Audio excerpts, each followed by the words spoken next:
Look at that.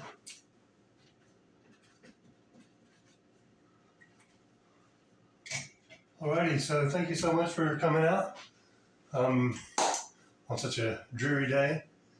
Let me start by telling you a little bit about myself, just to give you an idea of why you might listen to anything that I have to tell you today. I am Edward Hartley, and I have a master's degree in art history from the University of Virginia, and I have over 15 years experience teaching art history at the college level, both in the classroom and online. And when I first started, when I was in college, in graduate school, I wasn't really into Impressionism, Post-Impressionism, Van Gogh. I was kind of more into the angst of abstract expressionism. But then, of course, when I finally started teaching, I certainly had to teach Van Gogh, and of course I had to teach the most famous painting, the most beloved painting in the world. I love this picture. I found this picture. It was accompanying a news article in the New York Times. But I love the way you get a chance to kind of see the painting without the frame, out of the gallery. It's obviously in some workshop at the Museum of Modern Art. So when I started teaching, when I finally started teaching, certainly I had to teach the Starry Night. And so the night before, when I was putting together my lecture, and I was only working from a little reproduction in the textbook. I mean, I'd seen the painting many times before in the Museum of Modern Art, but this night before the lecture, just looking at this, tiny little reproduction. And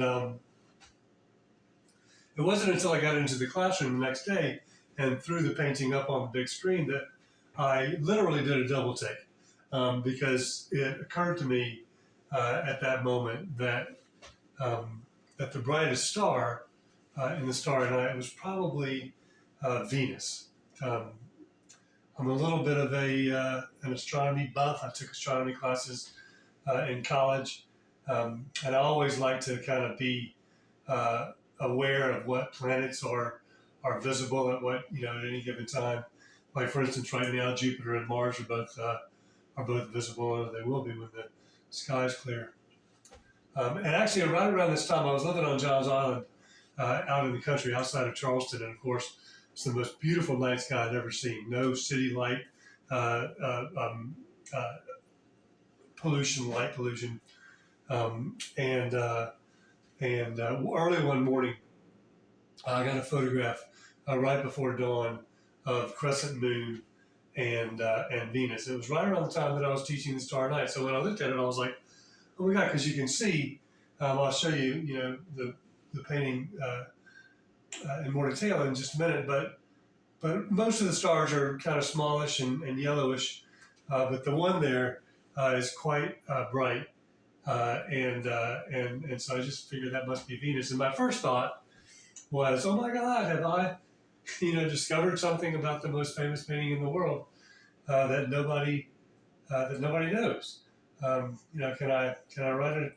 Can I write about it? Can I make a name for myself in art history, and get a real professorship and buy a house?" Well, it turns out that people did know this. In fact, a couple of scholars in the 1980s, working independently of each other, Albert Boehm, an art historian at UCLA, and Charles Whitney, an astrophysicist at Harvard, no relation to the famous art collecting Whitneys. Both of these men. So, Whitney was an astronomer, but Boehm went to the astronomy department at UCLA, and they were both working independently of each other.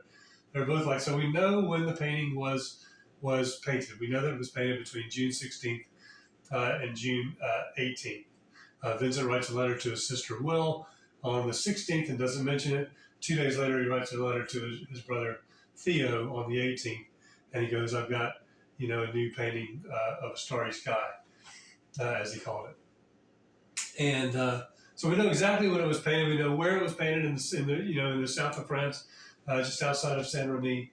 And so they were like, well, let's plug the numbers in and see if Venus was indeed visible in the morning in the south of France in the summer of 1889. And it was. It turns out also that Vincent mentions Venus in one of his first letters from the asylum. Calls it the morning star. And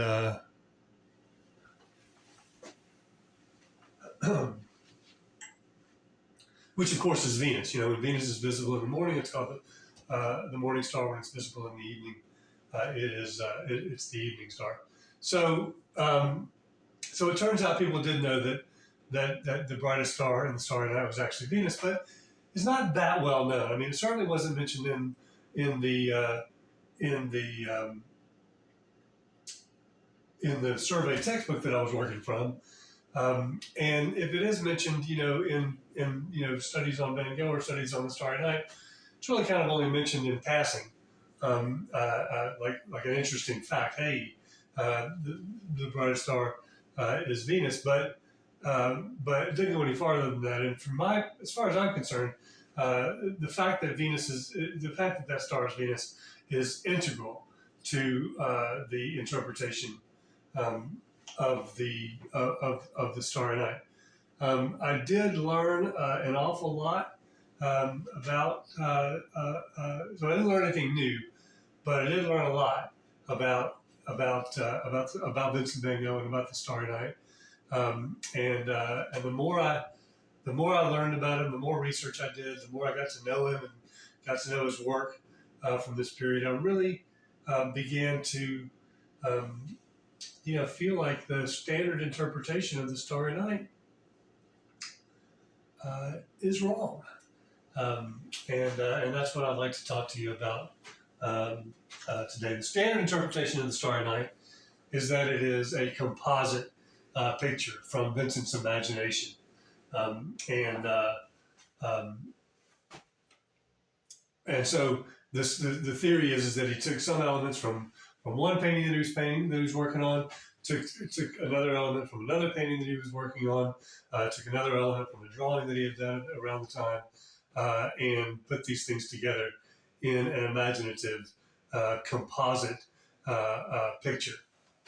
As far as I'm concerned, as far as I can see, there are a couple of imaginative elements to the painting, but by and large, overwhelmingly, the painting does represent the view from Vincent's window in the asylum. So we have to start by putting the work in the context of Vincent's life and work. I think that there are four things that everybody knows about Vincent van Gogh. Probably the first thing they know, the main thing that they know, is that he was crazy. He spent time in a mental institution. He cut off his ear. He possibly committed suicide. The second thing that they know is that he wrote a lot of letters. A lot of his letters survived. About 1,000 of his letters survived, most of them to his brother Theo or Teo. I say Theo, because I am, an American. And that leads to the third thing that people know about Vincent, probably, is that he was supported financially by his brother all of his mature years during the time that he was painting. And of course, the fourth thing that people know about Vincent is his paintings. They know the Starry Night, they know the sunflowers, they know irises, the portrait of Roulin and his wife, and so forth. But then from there, not everybody's going to know, off the top of their head exactly where the paintings all fit in to his life. So brief little bio. Vincent van Gogh was born in 1853 in Holland. He starts out, working in art galleries, really art dealerships, selling prints in Brussels and London and Paris. Doesn't work out. Vincent is most likely manic depressive, and he's just not a very good salesman.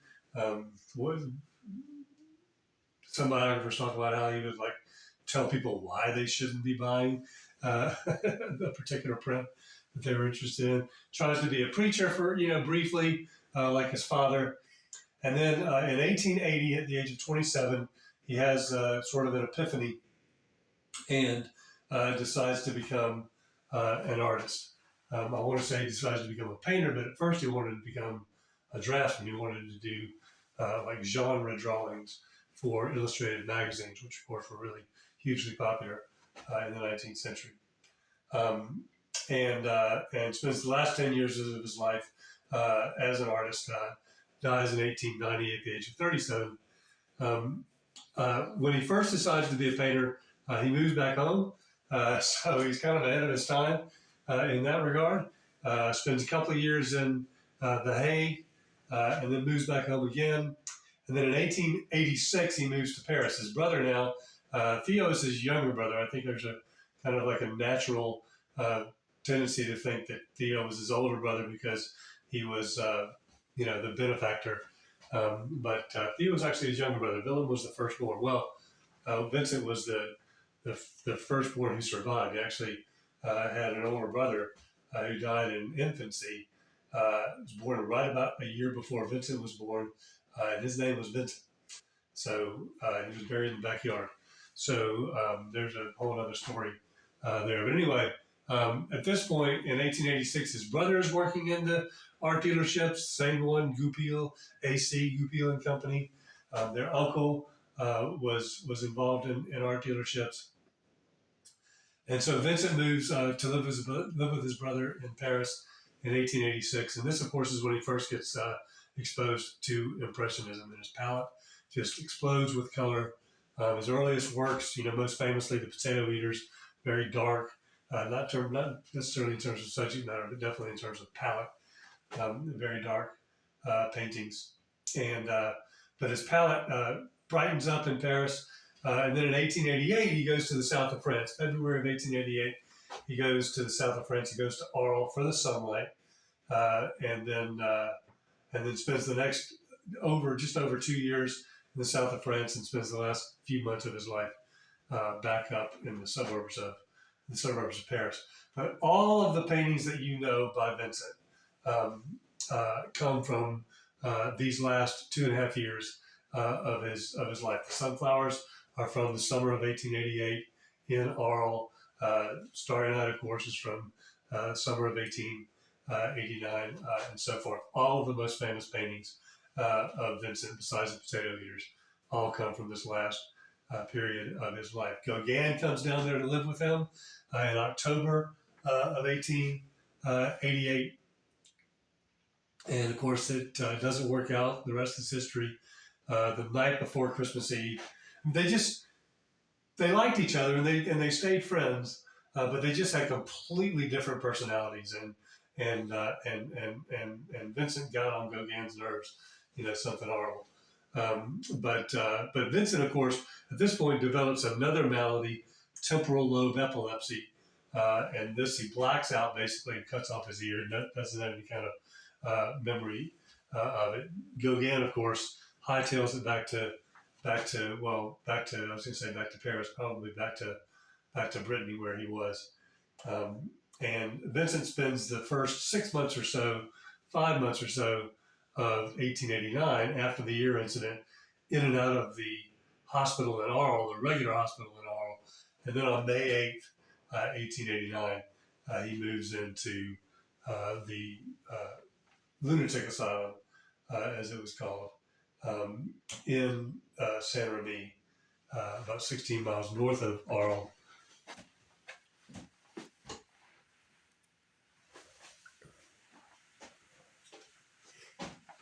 And that's where most of our story takes place today.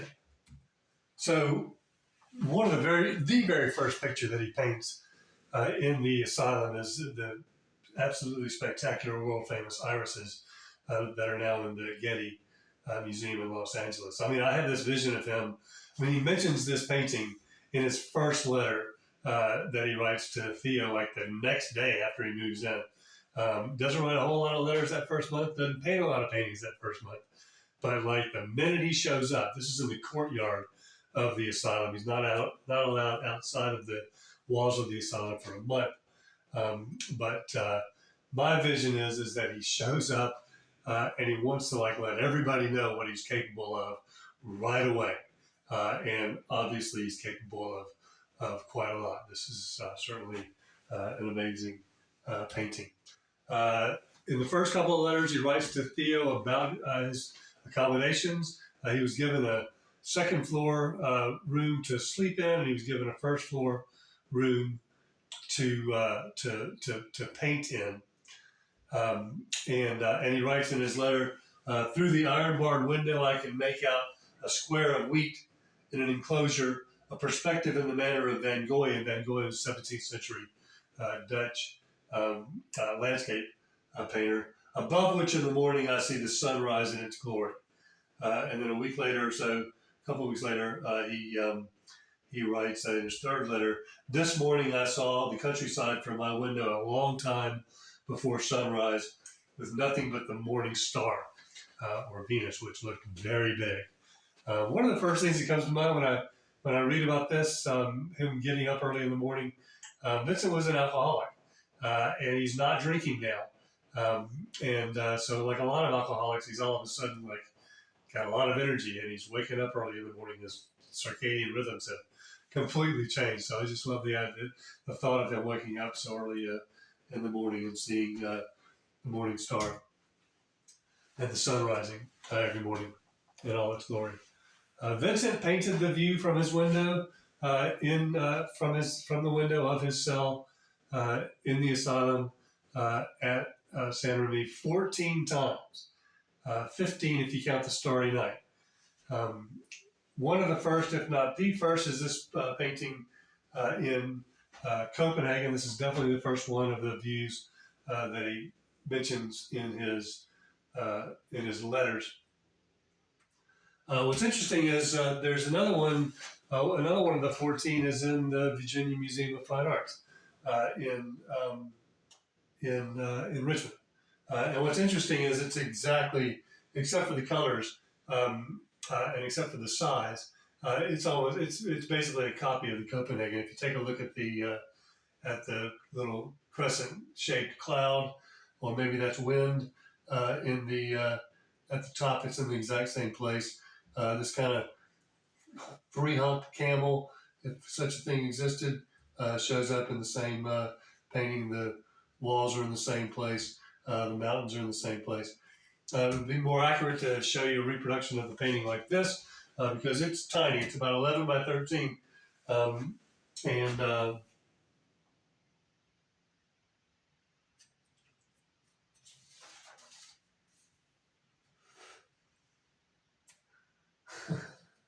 It's 8.5 by 13. And here's a photograph I took of it there, and you can kind of tell by the text blocks how small this painting is. The other painting is by him from Paris. It's even smaller.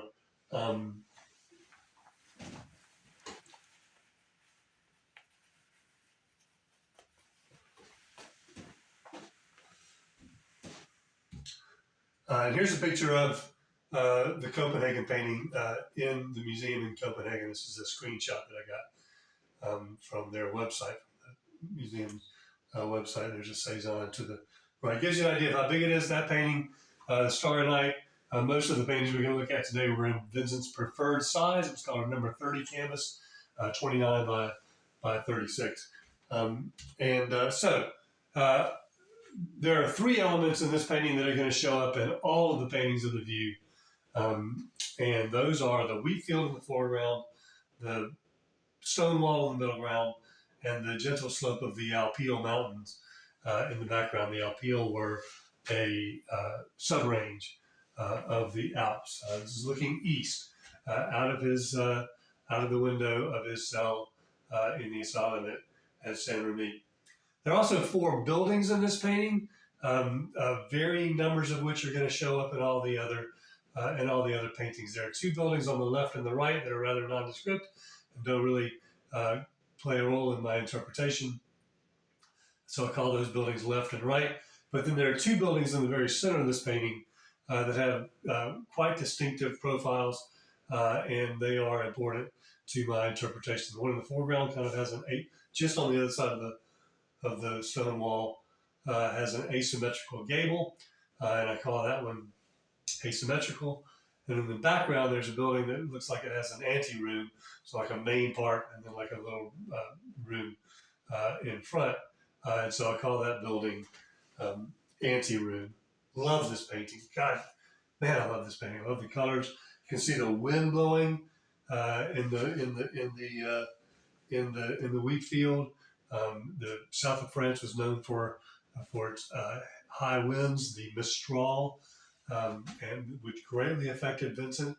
And the other thing you'll notice about the wheat field is that it's kind of a mixture of green and yellow, and it's fascinating. You're going to see the changing of the season, or at least the progression of time with the as the wheat field ripens and grows more yellow.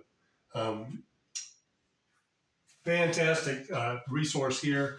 One of the great post-impressionist scholars from the 20th century, John Rewald, went to the asylum in the 1950s and took this photograph from Vincent's cell. The most important thing for me about this is that it confirms that Vincent was painting what he saw. I was not painting from the imagination.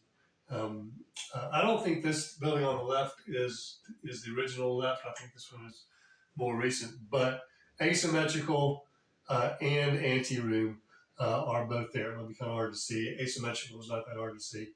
Anteroom is back up here on the mountain. He does, like I said, 14 views, paintings of the view. Here is a famous one, a wheat field with Reaper and Sons, typically usually just called Reaper. You can see the little Reaper working like the devil here in the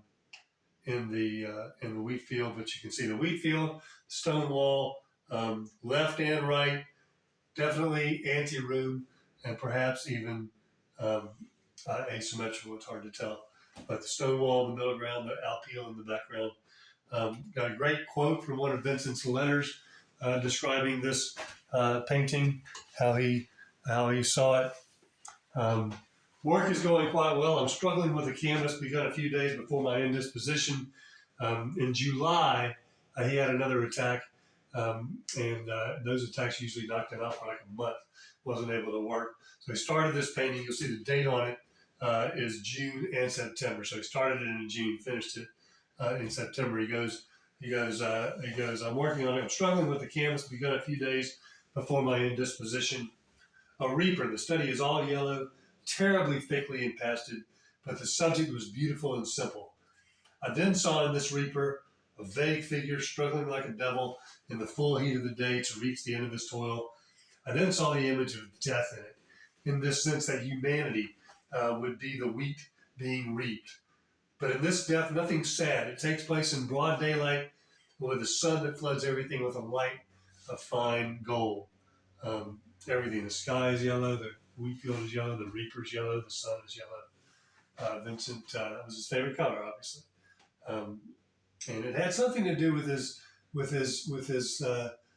personality, perhaps something to do with his personality disorder. He talks at one point in his letter about reaching that high yellow state from the summer of 1888. And so does a picture of it in the rain, which is in Philadelphia. Love this picture. Really just amazing the way he shows the rain. Asymmetrical is in this picture. Anteroom's not in this picture, but that makes sense because with the rain and the mist, you're not going to be able to. He's not going to really fill in the background with much detail. Here's a picture of it in the museum in Philadelphia. Looks like a Monet on the left and maybe another Cezanne on the right. He does this picture of the view, which is just amazing. He was invited to participate in an exhibition in Brussels, and of course, at this point, he's got most all of the 14 paintings of the view done. But he decides to do a brand new one, kind of like a showpiece or a masterpiece in the classical sense of the term. Quite remarkable. And notice also where the sun is. The sun now is farther to the south, um, and remember in the Reaper it was farther to the north, and so showing you the progression of time, change of seasons. Kind of one interesting thing about this painting. In the 20th century, it was in the collection of none other than J. Robert Oppenheimer. And in fact, in the movie Oppenheimer, this painting is shown in Oppenheimer's dining room. Kind of the kind of thing that only somebody who's obsessed with this kind of stuff would notice. But I went in looking for it. When I went to see the movie, I was like, I want to see if Nolan puts the painting, the Van Gogh that he owned, in the painting, um, and he did. It's still in a private collection, which is freaking amazing. I would love to know where this picture is, whose living room, whose fireplace. Well, hopefully it's not hanging above the fireplace, but whose living room it's in. Would you love to know that? And then there are two other paintings of the view that I really want to focus on. One of them in Otterlo. There are two great Van Gogh museums. There's the Van Gogh Museum in Amsterdam, which was founded by Van Gogh's nephew, Theo and Joe's son. But then there's another museum in Otterlo, which is probably, I don't know, an hour east of Amsterdam. Private collection put together mostly by this woman, Helene Kroller Mueller, and her husband. And I haven't been to either of them, but I mean, it's got just as many masterpieces as the Van Gogh Museum. So this one, and then there's another one in Indianapolis, which I have seen, but when I went, I forgot to take the battery recharger for my camera before I had a digital camera, and so I had to get this view from Google Street View. But this painting in Indianapolis, first of all, it's got all the elements. It's got the wheat field in the foreground. Now you can see that reaper on a much softer day, collecting the bales of wheat, if you call them that, sheaves of wheat. The stone wall in the middle ground, the alpeel in the background, and then here, of course, is asymmetrical. There's right, there's left, and then there is anteroom in the distance. And on the little hillock, right behind anteroom, is what looks like a lone cypress. Same thing happening in the Otterlo picture. Look where the sun is. In this one, kind of a skewed perspective, which is kind of fun. But just beyond anteroom, on the little hillock, is what appears to be lone cypress. The question is, if it doesn't show up, if it only shows up in 2 of the 14 paintings, then was it really there, or did he leave it out of the other ones because it was so far away, or is it imaginative, and that's why it didn't really exist, but he just threw it into these paintings for fun. It also shows up in a couple of drawings, possibly. I know it's in this one. Here's anteroom. Here's the hillock. It's a little out of place, but there's a lone cypress on the hill. And then this drawing from the left, so now anteroom would be over on the right. Looks like a lone cypress over there as well. My theory, the romantic in me, likes to think that that Vincent, the first day he was allowed out of the asylum, he trekked up into the hills to find his kindred spirit and to paint the lone cypress on the hill. When he got there, he found out it was 2 cypresses. No big deal. It looked like 1 cypress from the distance. Also, I don't know how far it is or how far it would be. I mean, that little hillock shows up in the photograph.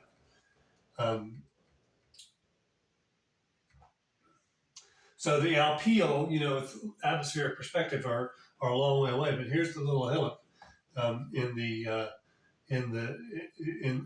not too far away. And Vincent didn't have any problem walking. He walked everywhere his entire life. He never owned a carriage, much less a gun.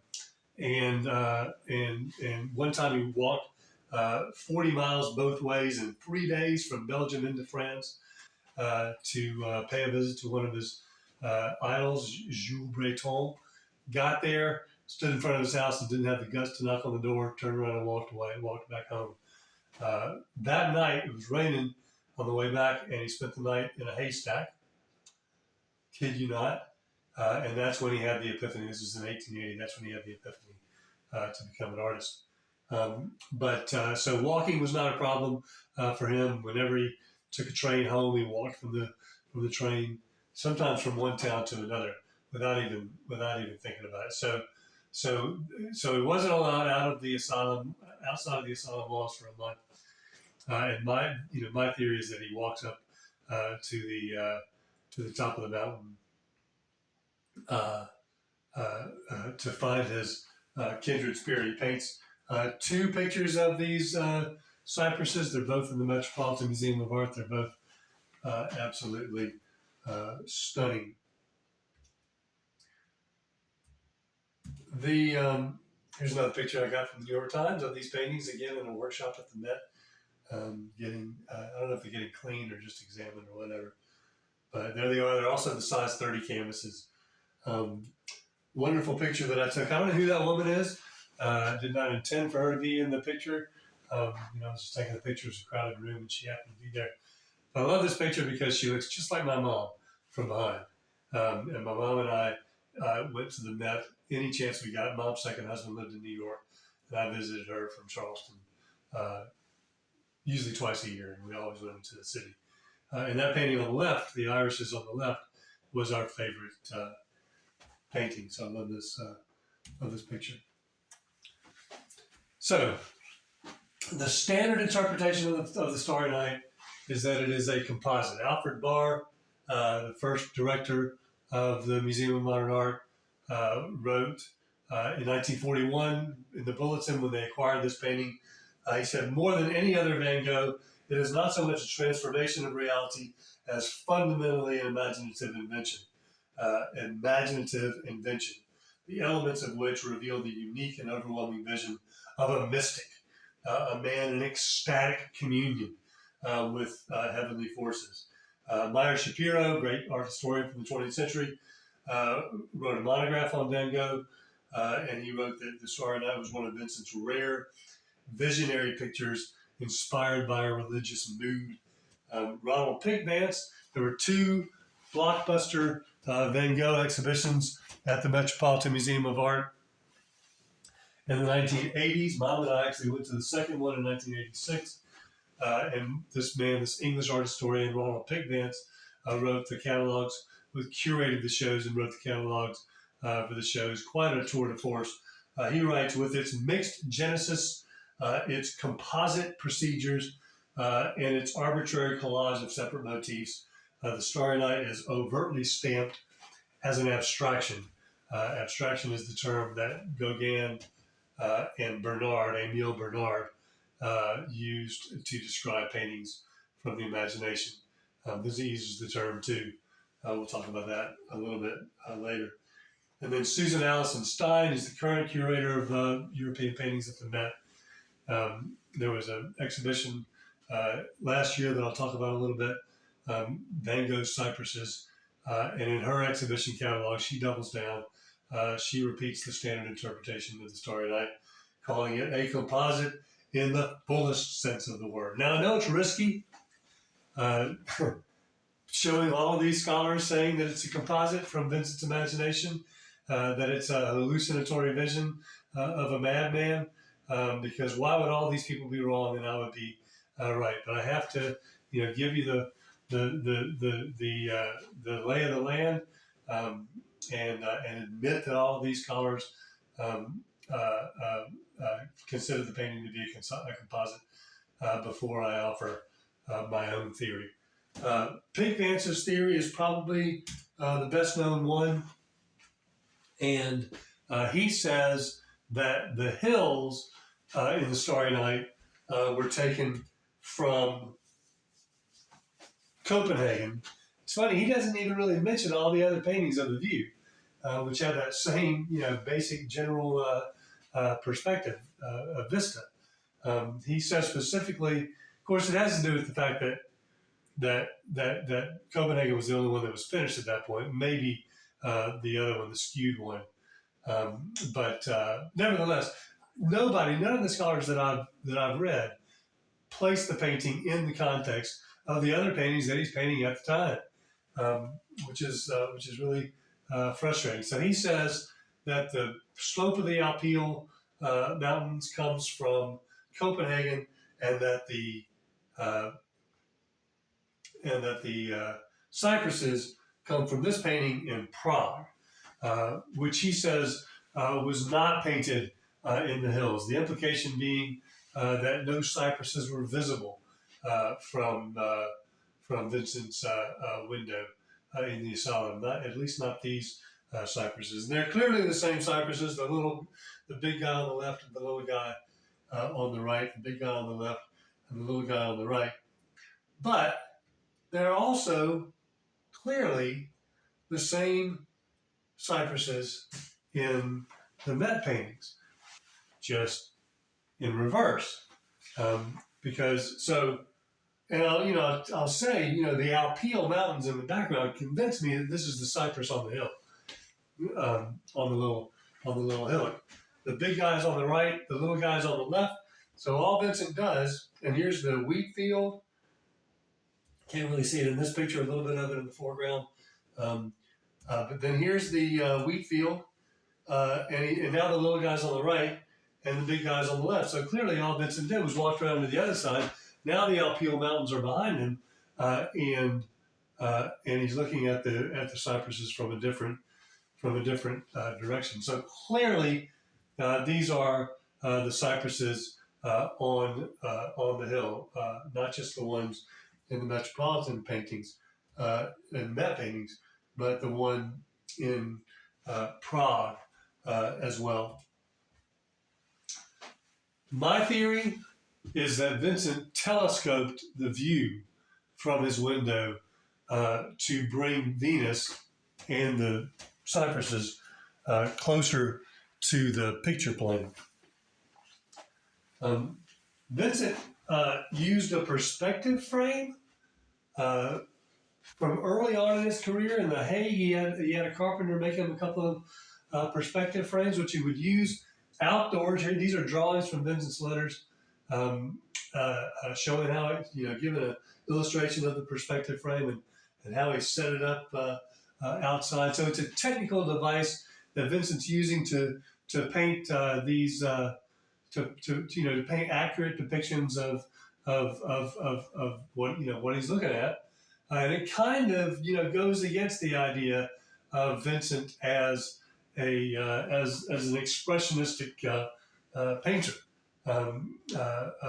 using a mechanical device to get things exactly right. I'm going to talk about this a little bit later. So he probably didn't have the perspective frame with him in the Asylum, but all he would have had to do is just back up in the room and use the window as a perspective frame. A window is basically what a perspective frame is, and it's a metaphor that goes all the way back to Alberti. Alberti writing the first treatise on perspective, invented by Brunelleschi and codified by Alberti. And he specifically uses the metaphor of a window. So all Vincent has to do without having a perspective frame is just back up in the room and use that. Now he paints the painting in the daytime in his studio downstairs, and a lot of people make a big deal out of this, saying it couldn't be taken from reality if you painted it in the daytime. Well, I mean, he painted a lot of paintings down there based on drawings, based on other paintings. So he could make a sketch of the view, the telescoped view through the window, and then use that. No big deal. This is not a big deal at all to paint the picture. So he telescopes the view to bring um, Venus specifically, as far as I'm concerned, and and the um, and the cypresses closer to the picture plane. There are definitely a couple of elements to the picture that are made up. The moon is in the wrong phase. The moon at this point, as Boehm and Whitney both determined, the moon would have been waning gibbous at this point, so it would have been visible late the night before instead of early the next morning. So the moon is just kind of, besides, it's not a real moon anyway, it's a stylized crescent moon. It doesn't look like anything. And so he's just filling that in, and the stars are just kind of filling in randomly. But this is no big deal for my theory because he's just filling in the stars. What he's not filling in randomly is Venus. Um, and then the other thing that's definitely imaginative is the village. And a lot of scholars make a big deal out of the fact that the church spire is more Dutch than Provençal, which is fine with me because the whole thing's made up. Anyway, I'm stipulating that the village is made up, but everything else is the view uh, from the window of his cell in the asylum as San Remy, just brought closer, telescoped and brought closer to the picture plane. And there is one element in the village that no scholar that I've read sees or identifies, much less gives any kind of importance. And that's right in the very foreground. There is anteroom. So one more, piece of proof, as far as I'm concerned, that he's painting the view from his window in the asylum, and he just fills in anteroom with some random houses for the fun of it. Might have been based on a drawing that he made of San Remy, but that's fine. He didn't like it. He didn't particularly care for this painting. I only mentions it a few times. When he sends Theo a group of 10 paintings, he originally lists this painting in the group that he's sending, then he holds it back for postage. But he could have chosen, from 10 paintings, 13 really, because he holds back 3 and eventually just sends 10. Could have chosen any of those paintings to hold back. He holds back the Starry Night.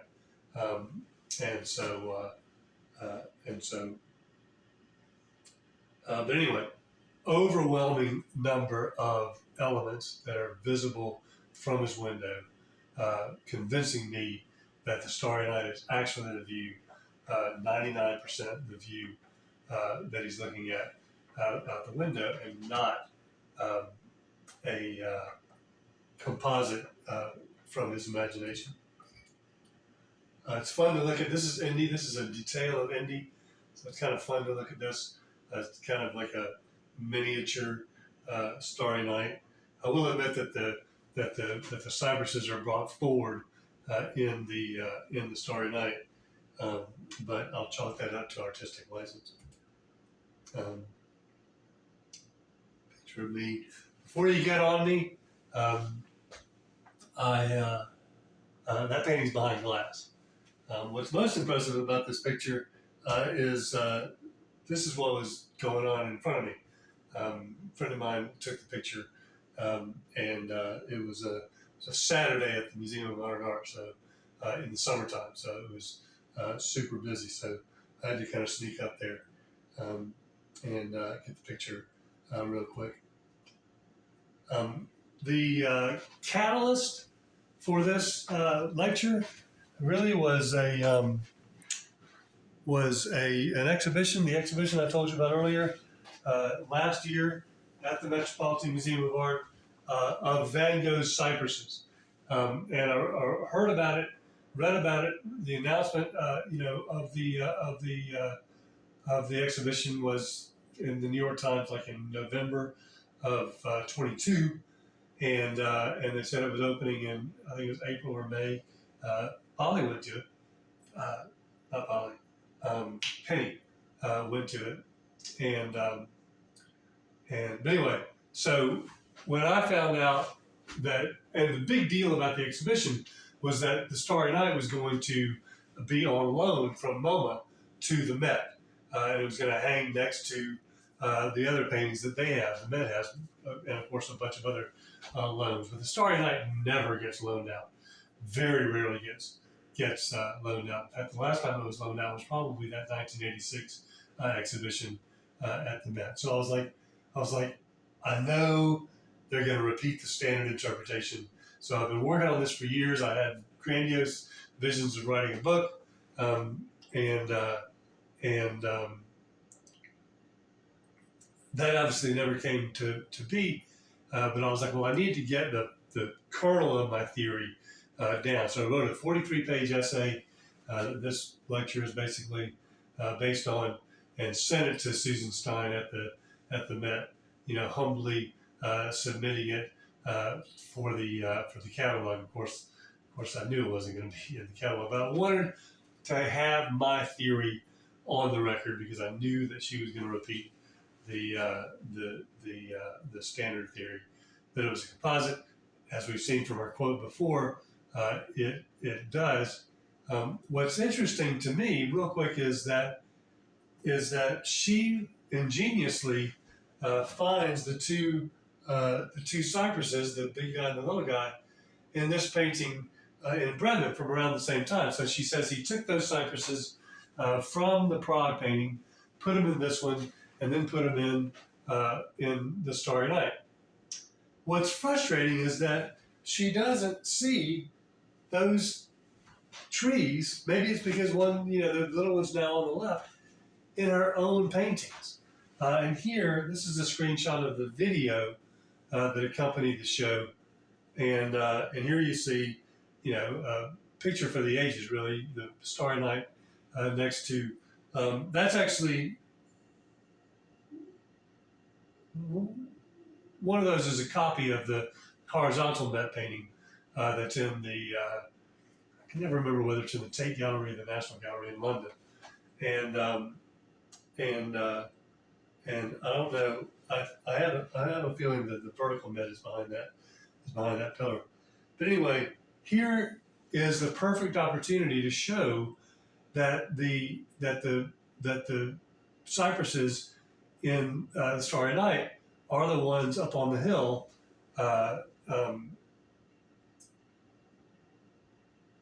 in the Met's paintings, and she misses that opportunity. She does not. She spends a lot of time on these paintings, the two Met paintings, because the show is about Van Gogh's cypresses. But she doesn't speculate on where those cypresses were.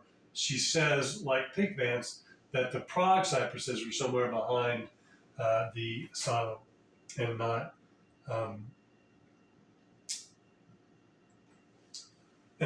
the same ones on the hill, just from the other side.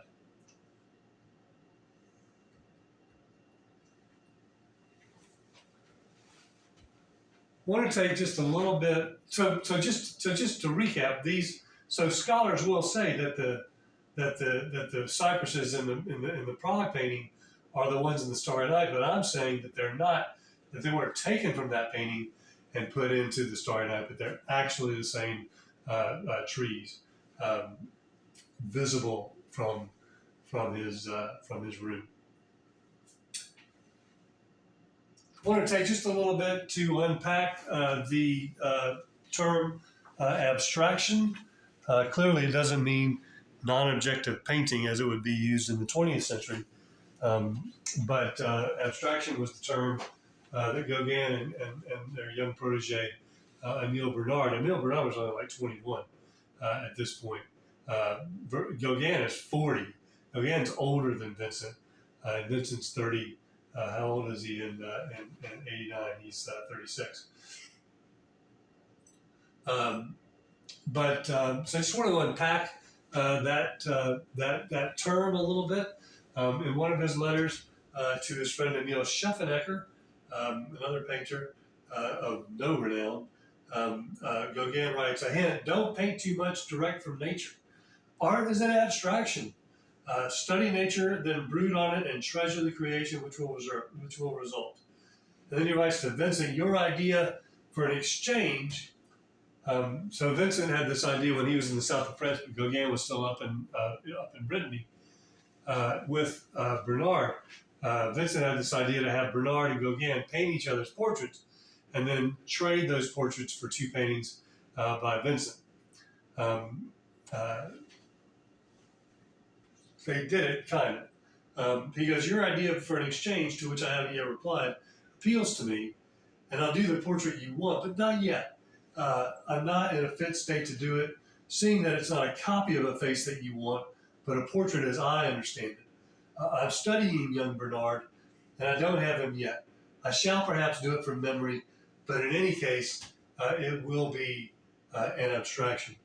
Here are a couple of the portraits. I don't have the one Bernard did. Bernard did paint a self-portrait with Gauguin in the background. Gauguin paints a self-portrait with Bernard in the background. And then Vincent paints a self-portrait right around the same time of himself as a Japanese monk with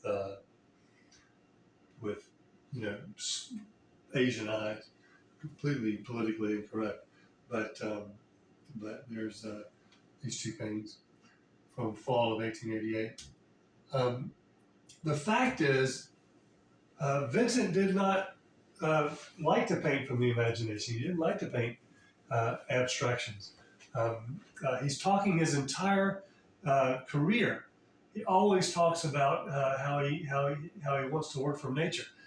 He uses the term wrestling with nature numerous times throughout his letters, and you can almost count on one hand, probably two hands, the number of paintings that Vincent did from the imagination. And after Gauguin left, he doesn't paint any for a year. And so,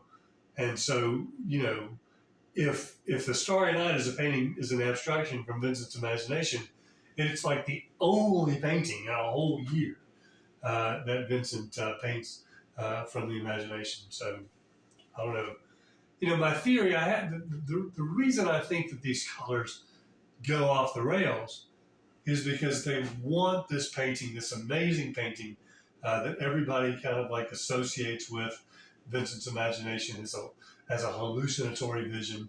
They want the painting to conform to the idea of Vincent as the prototype expressionistic painter. All evidence, as far as I'm concerned, to the contrary. Vincent does not like to paint from the imagination. Jan Holsker, one of the two scholars who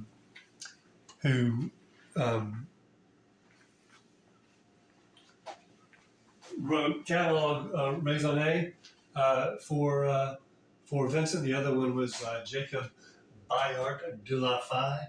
You'll see in the paintings, I've got an F number. I don't have them, but I put the F number and the JH number. These are the numbers in the catalogs for de la Faye and Jan Holsker.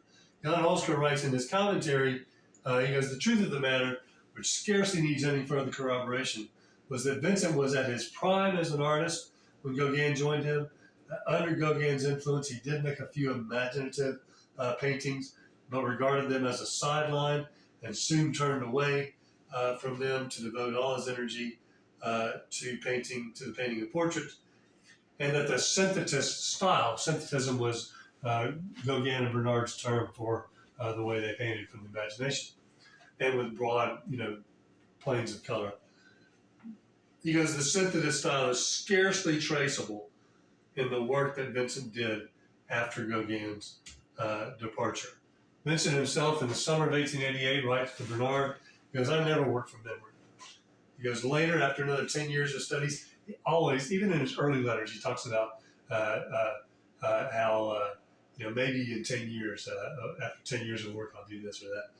He goes, later, after another 10 years of studies, all right, but in very truth, I have so much curiosity for what's possible and what really exists that I have so little desire or courage to search for the ideal, insofar it could result from my abstract studies. Others may have more clarity in mind for abstract studies. You might be certainly among them, as well as Gauguin, and perhaps myself when I'm old. But in the meantime, I'm still living off the real world. I exaggerate, I sometimes make changes to the subject, but still I don't invent the whole of the painting. On the contrary, I find it ready-made, but to be entangled in the real world. Um, Later, after his attack in 1889, and from the Asylum, he writes to Bernard.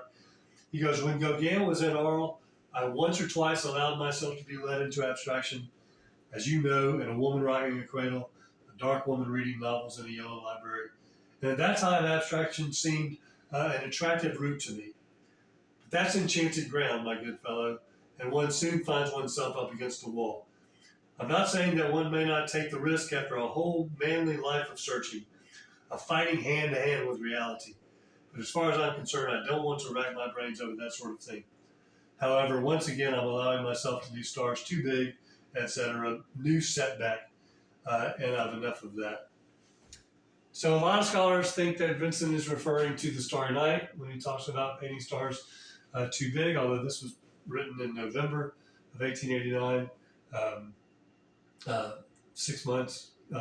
5 months after Starry Night was painting.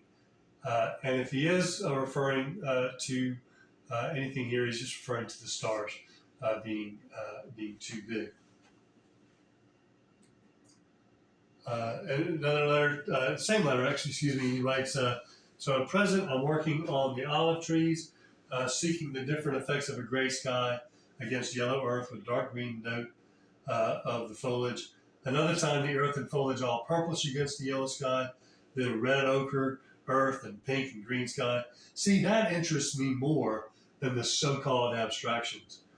And if I haven't written for a long time, it's because having to struggle against my illness and to calm my head, I hardly feel like having discussions and found danger in these abstractions. If I continue, he writes to his brother, certainly I'm in agreement with you that perhaps it's better to attack things with simplicity than to seek abstractions. And in another letter around the same time, again, late 1889, what I've done is rather harsh and coarse realism beside their abstractions.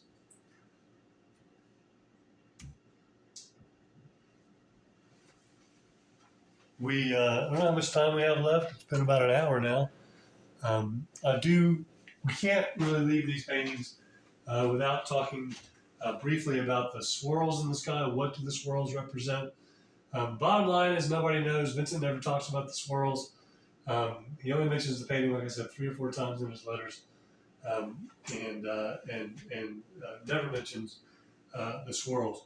The popular conception is that the swirls somehow represent like a galaxy. That is Boyme's theory. Boyme thinks that it's actually a comet or a galaxy, and galaxies telescopes were just discovering galaxies in the 19th century.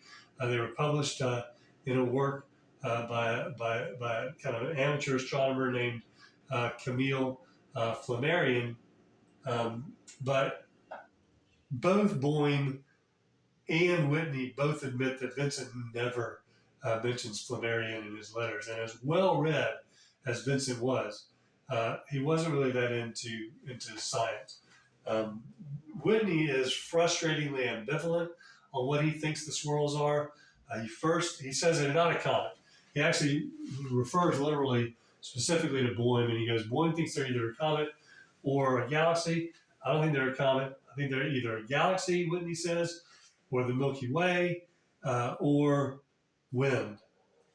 So I'm like, land on one, dude. I don't, personally, I think they're the wind. I can see kind of a similarity between the spiral galaxy and the center portion of the swirls, but what do you do then with everything else? That doesn't bear any. Even if Vincent saw this, there's no relation to that drawing on the outside. Vincent was hyper aware of the Mistral. He hated it. He had one of his attacks when he was up on a mountainside painting, and the wind whipped up, and he had one of his temporal lobe epilepsy attacks. Shapiro himself calls the horizontal net painting a diurnal counterpart, those are his words, to the Starry Night. And you can see the wind in the sky there as well, whipping through the sky. So I believe that the swirls are the Mistral. Again, nobody knows, but the Mistral coming in, whipping through the sky, and then the band of light here on the horizon. That must be the first light of morning. Here's that photograph I took. It's back in 2005 when I first started teaching, first started learning about this painting with moon on the right and Venus on the left, and the first light of dawn coming up in the distance. Well, thank you so much. Happy to take any questions. Right at an hour. I thought it was going to be a little bit longer than that. I might have gone a little